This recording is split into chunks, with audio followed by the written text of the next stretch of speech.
Alors, sans plus tarder, j'ai avec moi Jean-Jacques Nantel. Alors, bonjour, Monsieur Nantel, comment ça va? Bonjour, ça va très bien. Merci de m'avoir à nouveau invité. Ça me fait plaisir d'être là. Écoutez, je vous ai pris par surprise ce soir en finissant de travailler. Je vous ai appelé parce que j'ai lu, je suis régulièrement votre page Facebook et j'aime bien vous lire. Et vous m'avez parlé de Valérie Plante et de toutes les perturbations au niveau de la circulation et vous avez écrit un court texte là-dessus et j'aimerais ça que vous le commentiez ce soir. Ben oui, ben écoutez, si je parle de Montréal, ce que j'ai pas fait souvent dans des vidéos, j'ai fait, mais ça faisait partie de la vidéo. Écoutez, si je suis indépendantiste, moi, c'est parce que le Canada, le Québec et Montréal sont tous les trois bien désorganisés. Au niveau fédéral, ce qui nous désorganise beaucoup, c'est le fait que le Canada anglais a décidé de nous éliminer comme peuple. Ça fait 262 ans que ça dure.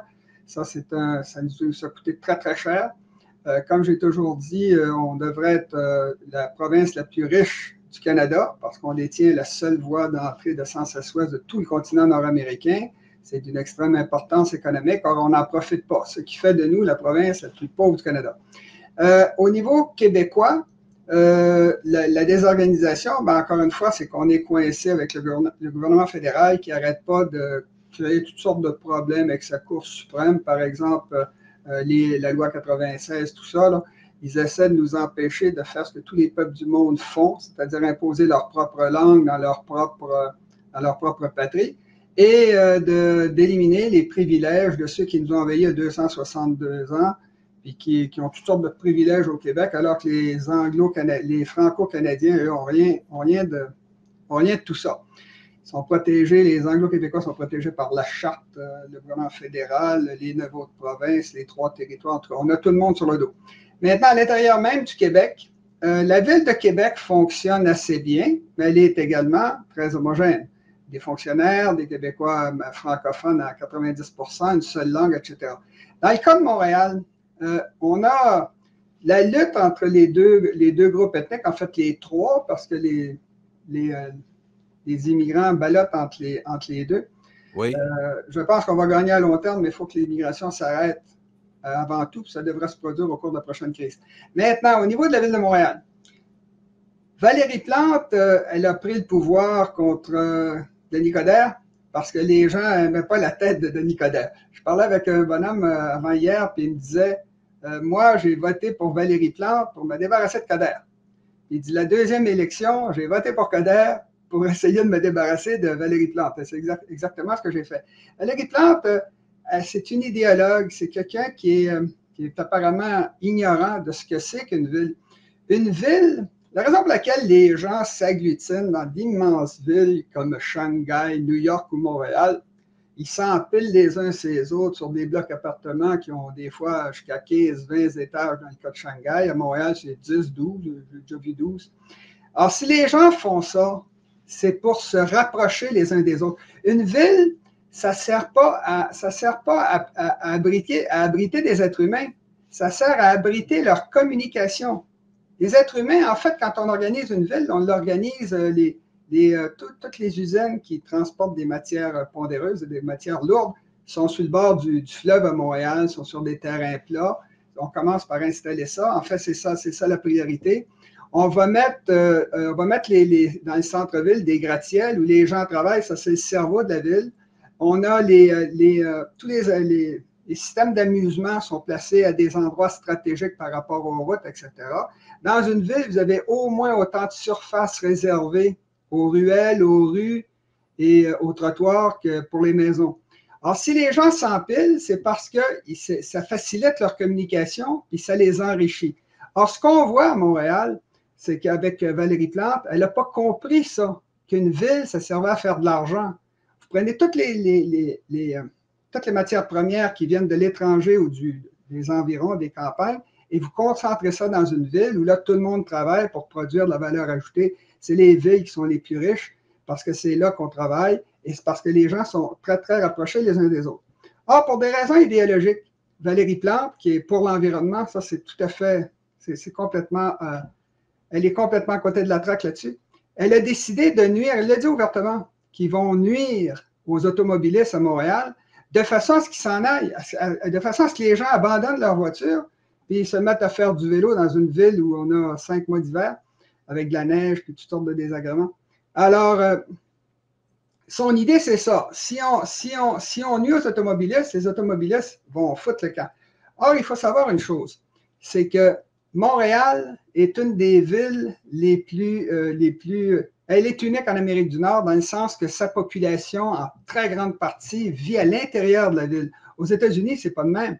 Aux États-Unis, à cause des problèmes raciaux, des problèmes de criminalité, etc., les gens, les classes moyennes, les plus riches, s'éloignent de la ville parce que ça coûte très cher pour faire vivre les hôpitaux. Parce qu'aux États-Unis, ce sont les villes qui paient pour les hôpitaux puis un paquet de trucs comme ça.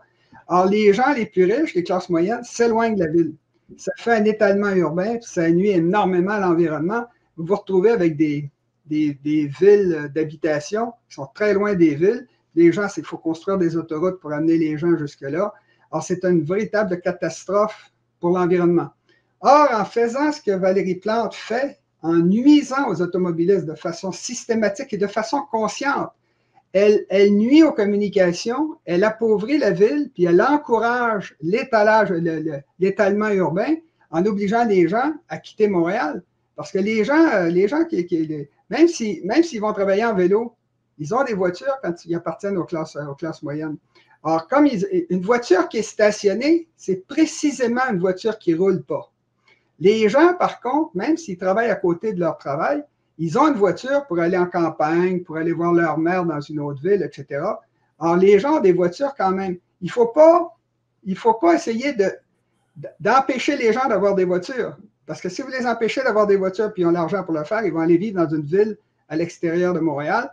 Puis ça va coûter très cher en étalement urbain. Et ce qui reste dans la ville de Montréal, ce n'est que des pauvres ou des ultra-riches, M. Nantel? Exactement. Vous avez des villes, vous avez aux États-Unis, Manhattan. Manhattan, avant, c'était à New York.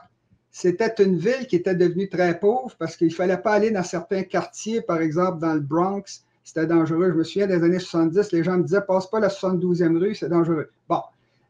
Finalement, les riches se sont réapproprié le centre de Manhattan. Alors, ça veut dire que Harlem, où il y avait des restaurants qui s'appelaient Africa Restaurant, ça, c'est la ville de Montréal. On le voit là que tout est concentré dans le centre et c'est là qu'on produit la richesse. Alors, ce qui arrive, c'est que dans une ville comme Manhattan, les gens sont retournés, mais c'est juste les plus riches. Les classes moyennes continuent d'aller très loin à Long Island. En tout cas, c'est loin de la ville. Alors, à Montréal, pour réaliser son rêve d'éliminer les voitures, ce qui est une erreur, ceci dit en passant, je ne suis pas du tout contre l'élimination des voitures à essence. Je suis pour l'élimination des voitures à essence, mais les remplacer par des voitures électriques quand on les aura. D'ici là, il faut que les voitures à essence puissent continuer de vivre. Sans ça, si vous empêchez les voitures à essence de rentrer à Montréal, c'est très facile. Vous n'avez qu'à mettre des barrières sur les ponts. Puis là, ben là vous n'aurez plus aucun trafic. Puis la ville va mourir parce que si les gens ont des voitures en ville, c'est pour circuler, pour échanger de l'information, pour échanger des biens. Si vous empêchez les camions d'entrer dans la ville pour approvisionner les Maxi puis les Provigo, ben là, vous allez avoir des problèmes. Il faut juste comprendre à quoi ça sert une ville. Une ville, ça sert à faciliter les communications pour enrichir la population. La ville, c'est un lieu d'enrichissement. C'est avec l'enrichissement que vous produisez dans la ville que vous pouvez faire fonctionner le pays. Alors, je l'ai déjà expliqué, là, un pays, c'est comme une cuvette. Vous descendez les matières lourdes vers la ville, qui est près d'un fleuve, d'une rivière ou sur le bord de la mer. Puis là, vous faites Monsieur Nantel, vous placez... Oui? Bon, dans le cas de Montréal, là, Valérie Plante a fait des choses qui sont graves. Par exemple, si vous passez la première photo que je vous ai donnée, dans mon quartier, qui est dans Rosemont, la petite patrie, avez-vous la première photo? Oui, Jean-Marc va nous mettre la photo. Donnez-nous juste quelques secondes. Oui, allez-y. Et là, pour éliminer les voitures, moi, j'habite dans un quartier de classe moyenne, c'est-à-dire des gens qui ont de l'argent pour s'acheter des voitures et qui vivent dans des blocs appartements qui ont 2-3 étages de haut. Il y a 3 appartements dans un... On le voit très bien, là, ici, les maisons en question. Alors, vous voyez la voiture qui est stationnée là? Alors, regardez ce qu'il y a devant. Il y a de l'espace pour 2 voitures. 2 voitures. Elle a fait une espèce de terre-plein. Elle a fait ça partout dans le quartier. Elle a fait un terre-plein à chaque coin de rue. Or, un coin de rue, si vous regardez bien, prenez la deuxième photo. Attendez, avant de la changer. Vous voyez qu'ici, il y a 2 espaces de stationnement qui ont disparu là, de ce côté-là. Oui, on le voit très bien. Ces choses-là. Maintenant, passez à la deuxième photo. Regardez ce qu'elle a fait. Là. On voit le coin de rue. Là, on voit, elle en a éliminé 4. Là. Elle a éliminé 4. Puis, si vous regardez bien, il y a 4 coins. Il y a 4 coins, hein, un coin de rue. Mais M. Nantel, il y a alors, quoi? Vous avez 16 espaces de stationnement qui ont été supprimés à chaque coin de rue. Dans un quartier de classe moyenne qui ont de l'argent pour s'acheter des voitures et qui ont besoin des stationnements pour mettre leurs voitures, même s'ils l'utilisent la fin de semaine.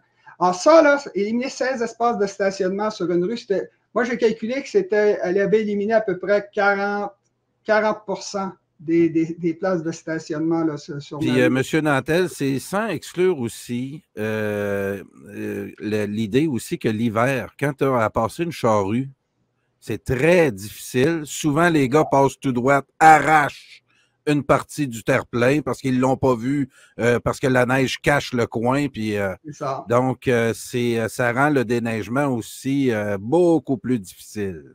Et il y a plusieurs inconvénients. Moi, c'est parce que moi, je suis cycliste. Alors, comme je suis un cycliste, j'apprécie beaucoup tous les systèmes qui nous permettent de nous déplacer. Ce que je n'apprécie pas, c'est qu'on détruit les économies de la ville pour une question idéologique, puis surtout parce qu'on n'a pas compris ce que c'était qu'une ville. Alors, si vous remettez la dernière photo qu'on a mise, oui. la numéro 2, la photo numéro 2, vous allez voir qu'on voit ici que si les gens voient suffisamment, là, pour protéger les terre-pleins qu'elle a fait pour mettre des fleurs, là, elle doit mettre des poteaux justement pour que les machines l'hiver voient qu'il y a une courbe. Parce qu'il y a une courbe qui apparaît. De plus, ça fait des terre-pleins, c'est un terrain vague, qu'il faut que la ville entretienne tous les ans. Alors ça, c'est encore une dépense. Alors, vous avez les poteaux, vous avez le bout arrondi, là, le terre-plein, vous avez les poteaux qui doivent être là, qui sont arrachés régulièrement pendant l'hiver. Vous avez les fleurs qui doivent poser à chaque printemps. Alors, c'est très... Puis en plus de ça, vous avez 16 espaces de stationnement qui ont disparu par coin de rue. Les fleurs arrosées à tous les 2-3 jours par un camion citerne. Exactement. De plus, là, vous le voyez, là où il y a un paquet de vélos, là, on ne le voit pas très bien, mais j'ai une autre, je pense que c'est la troisième photo. Présentez la troisième photo. Elle a... Non, c'est pas celle-là. Attendez. Ah, OK. Ben là, c'est correct. On va laisser celle-là. Bon. Oui, celle avec... où vous étiez. Oui, celle-là, M. Nantel? Non, la suivante. La numéro 3. Celle-là. Ça, c'est la rue Bellechasse. Regardez les poteaux qu'elle a fait mettre dans le milieu de la rue. Là, vous avez tout ce qui est ramassé sur un coin de rue de toutes les folies contre les voitures. Vous avez qu'on voit le terre-plein. Vous voyez la courbe à gauche, là, les vélos à gauche là, sont obligés de faire une courbe. Même chose à droite. Ça, c'est la rue Bellechasse. Avant, il y avait un côté dans un sens. C'était une rue à 2 voies. Et je me souviens bien, les gens pouvaient stationner. Là, maintenant, ce sont 2 pistes cyclables sur chaque côté. On ne peut plus stationner. Et vous voyez l'espace pour passer une voiture. Alors, c'est devenu une seule voie unique. Alors, ça, c'est des coûts énormes qui sont juste là pour nuire. C'est des budgets qui sont gaspillés pour nuire aux automobilistes. Puis ils le disent carrément. Celui qui s'occupait du plateau Mont-Royal, il disait, puis je sais, moi, j'ai travaillé pour une compagnie qui faisait ça, qui travaillait pour les villes. Puis les villes leur disaient, à tel endroit, là, on ne veut plus que les gens passent. Par exemple, les prostituées dans le centre-ville, là, alors, ils ont dit, on ne veut plus que les gars fassent le tour. C'est du magasinage, ils font le tour, puis ils reviennent, puis ils choisissent une prostituée. Puis quand ils en ont une, ben là, ils vont. Bon. Alors, pour se débarrasser de ce problème-là, ils ont mis toutes les rues qui sortaient toujours. On ne peut pas rentrer. C'est difficile à revenir. Fait que le gars ne peut pas faire son magasinage. Alors, qu'est-ce qui est arrivé? C'est que les prostituées se sont déplacées.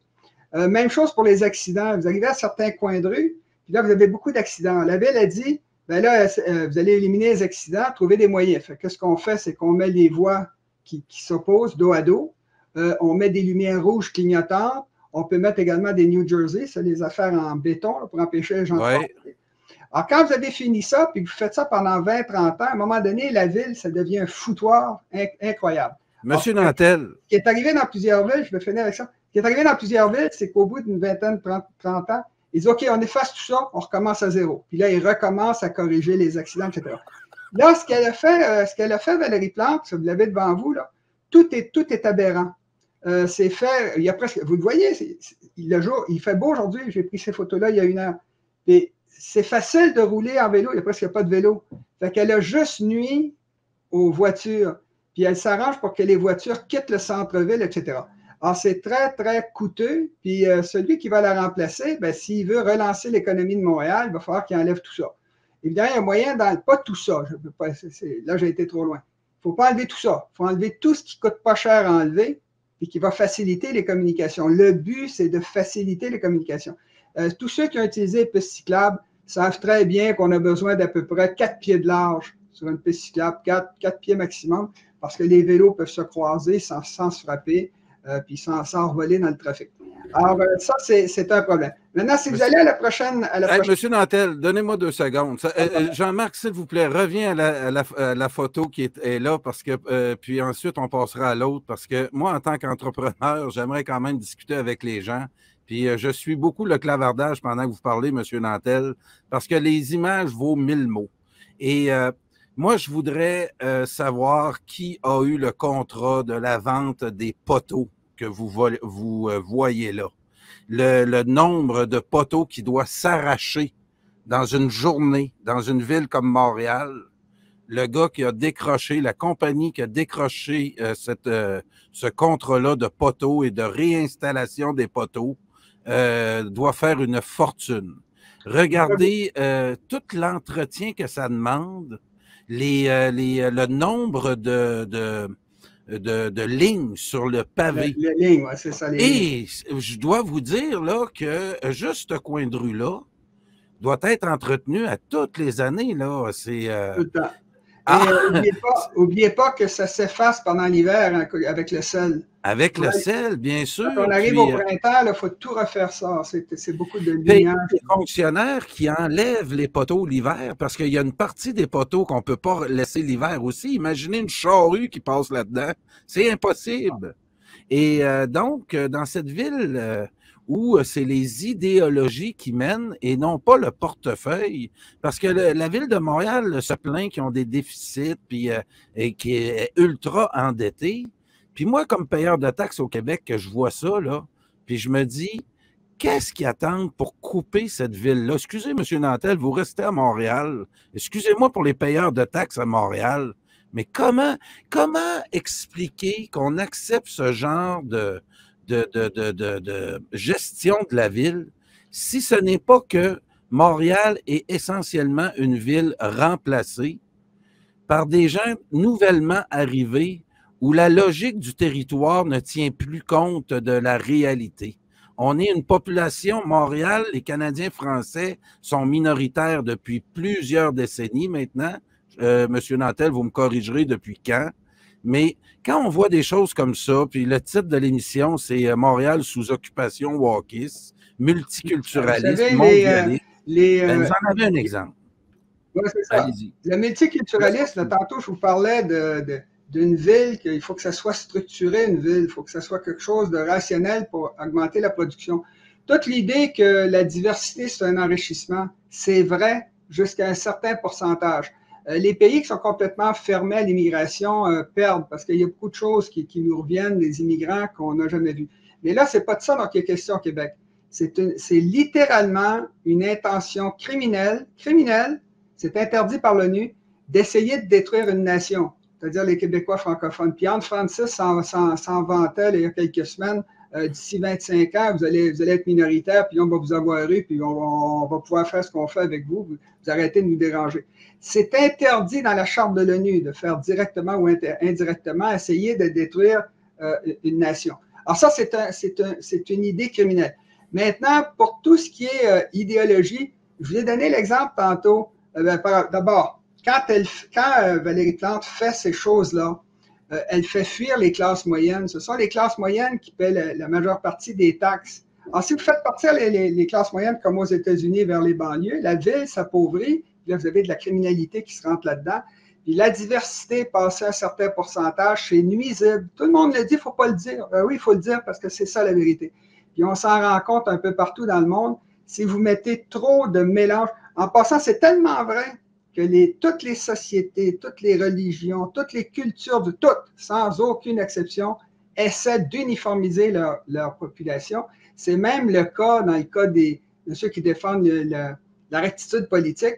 Ils coupent les gens sur Internet, ils essaient de les empêcher de parler pour homogénéiser. Il faut que tout le monde soit comme eux, comme la rectitude politique.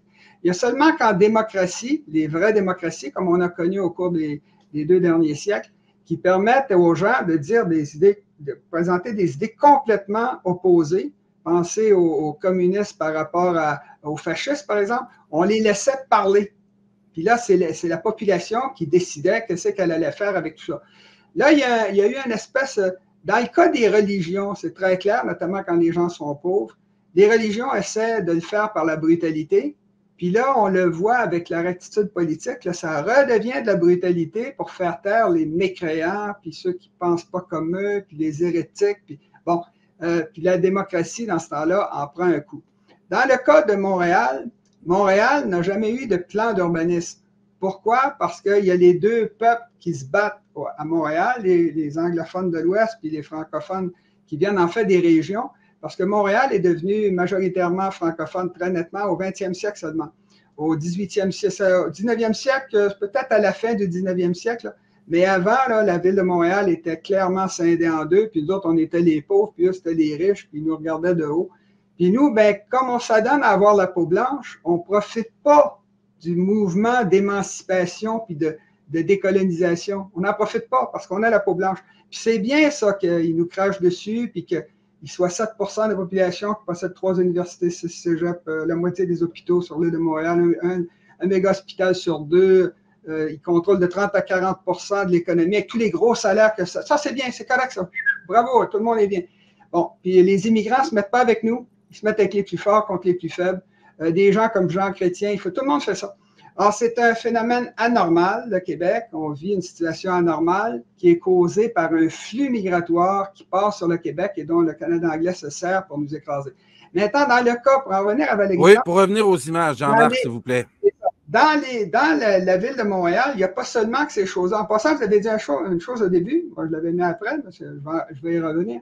Oui. Quand vous faites des trucs comme on a vu, là, les courbes avec nuire aux voitures, non seulement il faut les installer, il faut les réparer, il faut payer pour tout ça, pour installer tout ça puis le désinstaller à l'hiver, mais en plus de ça, comme vous l'avez dit, les grattes l'hiver, ils ont de la misère à voir les courbes. Alors, ils arrachent, vous regardez ça à Montréal, toutes les bordures de trottoirs sont rongées par les déneigeuses. Bien sûr. Et il y a des centaines et des centaines de vélos que les gens laissent dehors pendant l'hiver qui sont cassés par les déneigeuses qui passent sur les trottoirs. Il y a toutes sortes de dépenses qu'on a à cause de ce qu'ils ont fait. Et vous avez également, c'est un problème pour les cyclistes. Comme là, on voit là, la courbe qu'on voit là, quand le gars il vient sur le coin de la rue à gauche. Normalement, quand vous avez des voitures, quand vous aviez les voitures qui faisaient stationner, c'est-à-dire que la rue était droite carrément, les cyclistes, quand il n'y avait pas de voiture en stationnement, moi, je faisais tout le temps ça.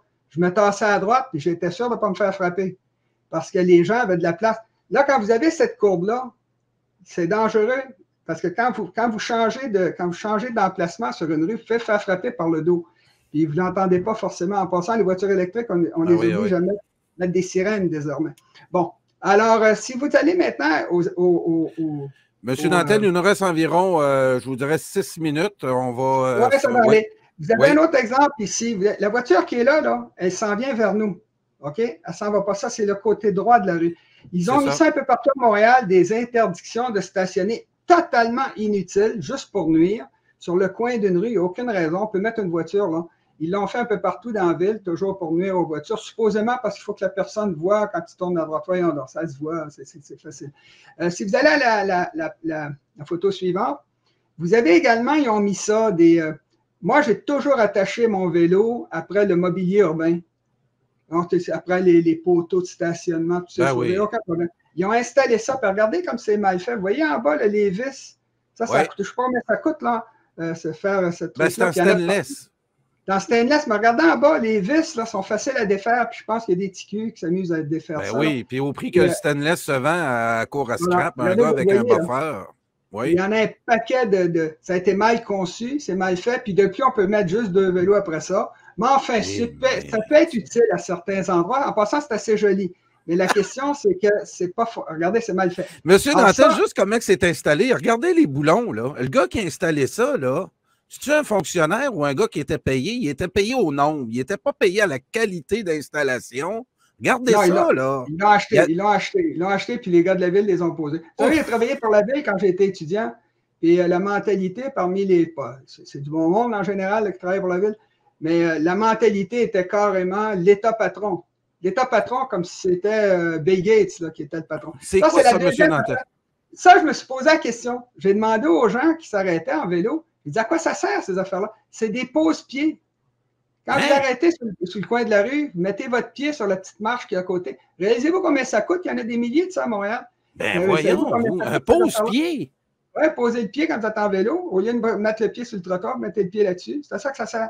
Ça ne sert pas, il n'y a pas de station d'autobus. De toute façon, on ne peut pas passer si c'est une station de... Wow! En tout cas, c'est des conneries. Mais les gens m'ont dit... le pose-pied là, est vraiment bonne. Hey, remets ça, Jean-Marc, c'est trop bon. Hey, le gars là, qui a vendu ça, encore une fois, c'est tout en stainless, ça, là. On ne parle pas d'un rack là, de 50$. Là. C'est une affaire de même, là. Ça doit être installé tout, là.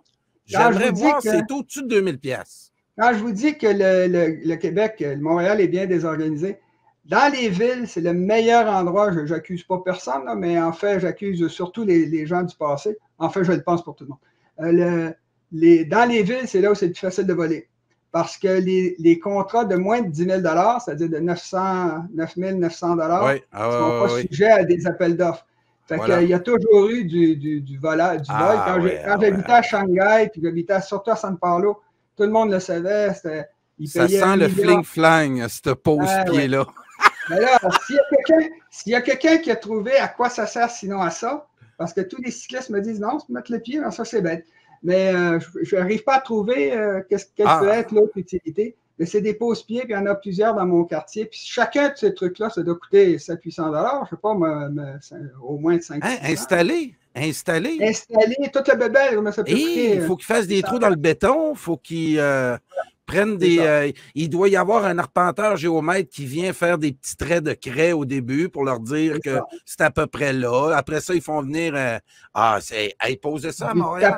Est-ce que vous pouvez passer les photos, toutes les photos? Oui, puis on va finir là-dessus, M. Nantel. Ouais, c'est ça, je ne veux pas rater quelque chose. Ça, OK, ben oui, c'est ça. Quitte à poser toutes ces saletés-là, regardez la rue qui est toute défoncée pas loin de chez nous. Là. Bon, elle devrait faire ça d'abord avant de mettre des pose-pieds pour cyclistes. Maintenant, moi, je suis un cycliste. Vous voyez, derrière à gauche, vous avez les vélos loués. Ouais. Ça, c'est utile pour l'environnement. Parce que les gens peuvent louer un vélo, notamment les touristes, très, très agréable pour les touristes. Puis ils peuvent se promener dans la ville sur les pistes cyclables. Ça économise beaucoup d'essence, ça sauve l'environnement. Ça, c'est bon. Ça, c'est bon. Parce que les gens peuvent remplacer leur voiture qu'ils ont stationnée, parce qu'il y a des stationnements, puis ils peuvent se promener. Donc moi, je ne suis pas complètement contre ce qu'ils font en ville. Il y a beaucoup de choses qu'ils ont fait qui sont valables. Moi, je ne crache pas sur tout. Mais ces gaspillages-là qu'on vient de voir, là, ça n'a aucune raison d'être. Puis c'est le genre de choses qui, maintenant qu'on rentre dans une crise, il va falloir que le prochain maire de Montréal défasse toutes ces folies-là, puis qu'il nous redonne une ville où on peut circuler. Fernandez, qui s'occupait du plateau Montréal, quand il a quitté la politique, il a dit non, c'était volontaire, on écœurait le monde. Oui, mais il y a des magasins sur le plateau Montréal. Ben oui, ils perdent des clients. Puis les clients qui veulent y aller, qui veulent aller au restaurant, ne peuvent pas y aller parce qu'ils ne trouvent pas ça. Fait qu'à un moment donné, il faut que quelqu'un remette tout ça en ordre. Puis si jamais on parvient à être indépendant, on va pouvoir faire un plan d'urbanisme à Montréal qui va permettre de faire comme Paris. Vous savez que Paris a été sauvé par le baron Haussmann au 19e siècle pendant le règne de Napoléon III. Ils ont ouvert des grandes rues, les Champs-Élysées, puis ça a fait une ville qui aujourd'hui est très belle. Mais ce n'était pas le cas à cette époque-là. Pas plus que de Londres d'ailleurs, qui était un trou. Alors, c'est ce que je voulais dire aujourd'hui. C'était, j'invite les auditeurs à aller sur la page Facebook de M. Nantel, qui a écrit un texte sur Valérie Plante. C'est ce qui fait qu'on s'est parlé ce soir et qu'on a eu cette belle discussion sur cette gestion de Montréal-là qui nous préoccupe. Alors, M. Nantel, merci beaucoup.